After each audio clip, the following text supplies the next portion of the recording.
பிரியமானவர்களே, அதிகாலை வேளையிலே ஆண்டவர் இயேசுவோடு நிகழ்வுக்கு வந்திருக்கிற உங்கள் அனைவரையும் ஆண்டவராக இயேசு கிறிஸ்து நாமத்திலே நான் வாழ்த்தி வரவேற்கிறேன்.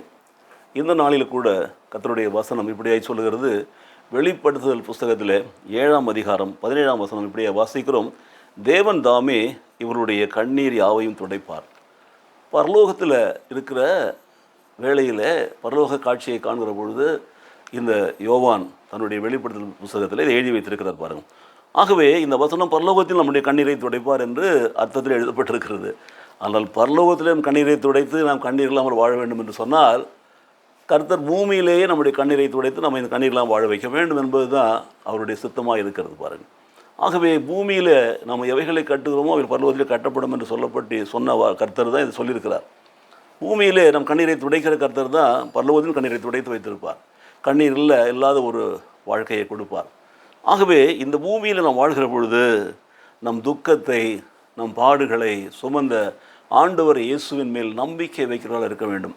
அவர் நமக்காக பாடுபட்டு நமக்காக இரத்தம் சிந்தி நமக்காக ஜீவனை கொடுத்து அடக்கம் பண்ணப்பட்டு முன்னால் உயிரோடு கூட எழுந்திருந்தது மாத்திரமில்லாமல் 40 நாள் அளவும் மக்களுக்கு தரிசனம் காட்டி மக்களுக்கு சமாதானம் கூறுவது மாத்திரமில்லாமல் பரலோகத்தில் ஏறி சென்று அங்கே பிதாவின் வலப்பக்கத்தில் அமர்ந்து பரிந்து பேசி கொண்டிருக்கிற தேவன் இந்த பூமியிலே இன்றைக்கும் உங்களுடைய கண்ணீரை என்னுடைய கண்ணீரை துடைக்க வல்லவராக இருக்கிறார் என்பதை நாம் விசுவாசிக்க வேண்டும். வேத புஸ்தகத்தில் வாசிக்கிறோம். லூக்கா 7ஆம் அதிகாரத்தில் வாசிக்கிறோம். 11ஆம் வசனத்தை வாசிக்கிறபோது மறுநாளிலே அவர் நாயின் என் ஊருக்கு போனார். அவருடைய சீஷர் அநேகரும் திரளான ஜனங்களும் அவரோடு கூட போனார்கள். அந்த ஊரின் சாசலுக்கு சமீபித்த பொழுது மரித்து போன ஒருவனை அடக்கம் பண்ணும்படி கொண்டு வந்தார்கள். அவன் தன் தாய்க்கு ஒரே மகனாயிருந்தான். அவளோ கைம்பெண்ணாயிருந்தாள். ஊராரில் வெகு ஜனங்கள் அவளோடு கூட வந்தார்கள். கர்த்தர் அவளை பார்த்து அவள் மேல் மனதுருகி அழாதே என்று சொல்லி கிட்ட வந்து பாடையை தொட்டார்.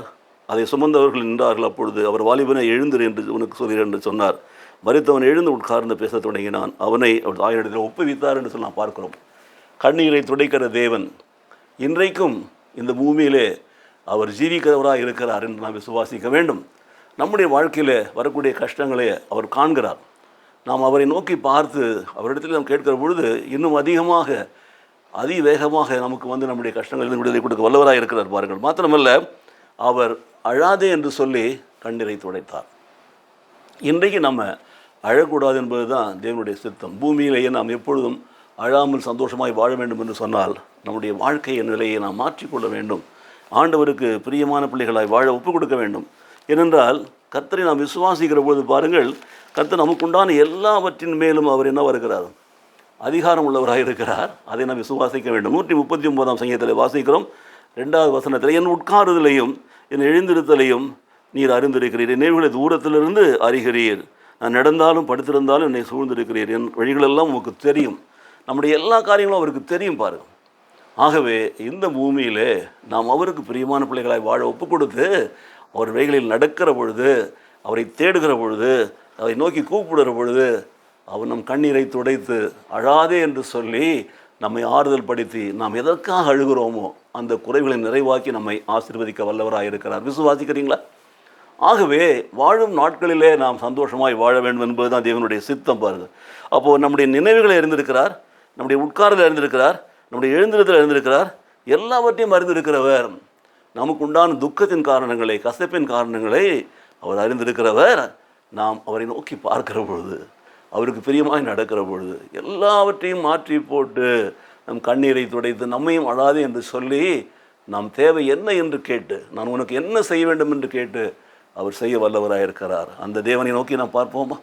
எங்களை நேசிக்கிற நல்ல பிதாவை இந்த காலை வேளையிலே கூட கர்த்தர் சொன்ன வார்த்தைகளுக்காக நன்றி செலுத்துகிறோம்.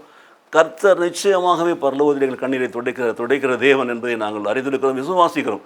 ஆனால் இந்த பூமியிலே வாழும் நாட்களிலே கர்த்தர் எங்கள் கண்ணீரை துடைத்து, ஆண்டவரே கண்ணீரெல்லாம் துடைத்து எங்கள் கவலைகளை எல்லாம் மாற்றி, ஆண்டவரே எங்கள் தேவைகளை எல்லாம் கொடுத்து நீர் ஆசீர்வதிக்க வல்லவர் என்பதை நாங்கள் விசுவாசிக்கிறோம். சுவாமி, நாயின் ஒரு விதவைக்கு நீர் செய்த நன்மையைப் போல எங்கள் வாழ்க்கையிலும் நன்மை செய்கிறவராய் கடந்து வாரும் ஆண்டவரே. மாத்திரமல்ல, நீர் எங்களுடைய எல்லாவற்றையும் அறிந்திருக்கிறபடினாலே, எங்கள் கேட்பதற்கு முன்பாகவே நீர் அறிந்திருக்கிறபடினாலே கர்த்தர் எங்கள் எல்லா கொடைகளையும் நீக்கி எங்கள் கண்ணீரை தொடுத்து எங்களை ஆறுதல் படுத்தி ஆண்டவரே எங்களை ஆசீர்வதிக்க வேண்டும் என்று நாங்கள் ஜெபிக்கிறோம். இயேசு கிறிஸ்து நாமத்திலே பிதாவே, ஆமென்.